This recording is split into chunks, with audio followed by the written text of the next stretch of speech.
শাশুড়িরা যদি blog video বানাইতো তাহলে তারা কীভাবে বয়স দিত ওইটা বলি শোনেন। বলেন শুনি। সকাল 6টায় ঘুম থেকে উঠে দেখলাম আমার বৌমা এখনও ঘুম থেকে ওঠেনি। রাগে তো আমার শরীরটা জ্বলে গেল। এরপর আমি রাগ করতে করতে চলে গেলাম রান্নাঘরে। রান্নাঘরে গিয়ে কাজকাম কিছু করলাম না, শুধু শুধু বাসনগুলো ধুমধাম করে ফেললাম, এখানে সেখানে আওয়াজ করলাম। তারপর যদি নবাবজাদের ঘুম ভাঙে, কিন্তু ঘুমটা তার ভাঙেনি। এরপর একটু হাঁটার নাম করে বাহিরে গেলাম। বাহিরে গিয়ে যার যার সাথে দেখা হইল সবাইকে বলে আসলাম যে আমার বউটা এত বেলা হয়ে গেছে এখনও ঘুম থেকে ওঠে নাই। এরপর চলে আসলাম বাড়ি। বাড়ি এসে সোজা নিজের ঘরে চলে গেলাম। মনে মনে ভাবলাম ফোন করে সবাইকে জানিয়ে দেই যে আমার বৌমা এখনও ঘুম থেকে ওঠেনি। এই জন্য প্রথমে ফোন করলাম আমার মেয়েকে। সে ফোনটা ধরল না। মনে হয় সারাদিন অনেক কাজ করে তো, তাই অনেক টায়ার্ড ছিল, এজন্য হয়তো সকালে ঘুম থেকে উঠতে পারিনি। এরপর এক এক করে সবাইকে ফোন দিলাম। মাকে ফোন দিলাম, বোনকে ফোন দিলাম, আত্মীয় স্বজন যারা আছে সবাইকে ফোন দিলাম।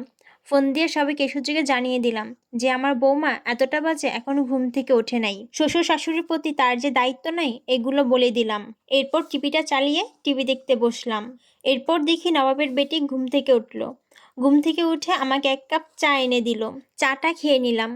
চাটা অবশ্য ভালো হয়েছিল, কিন্তু ভালো তো বলা যাবে না, তাহলে তো নবাবের বেটির তেল বেড়ে যাবে। এরপর তাকে বললাম, কি ব্যাপার, বাপের বাড়িতে চা বানায় খাও নাই কখনো? চার পানি তো ঠিকমতো ফুটেও নাই। একে একে সে সংসারের সব কাজ শেষ করলো, আমি কিছু করলাম না। তার পিছন পিছন ঘুরলাম আর তার কাজের যত ক্ষুধা আছে সেগুলো ধরলাম। এরপর দুপুরবেলা খেয়ে দিয়ে যখন একটু শুইলাম, তখন ছেলে এসে বলতেছে তার শ্বশুরের নাকি শরীর ভালো না, সে তার বউকে নিয়ে তার বাপের বাড়ি যাবে।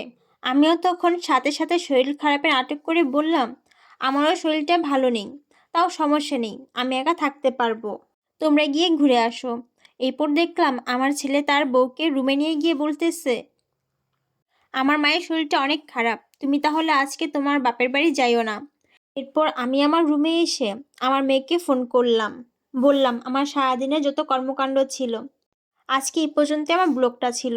আশা করি সবাই ভালো থাকবেন, আর আমার ব্লগটা কেমন হয়েছে জানাবেন। আল্লাহ হাফেজ।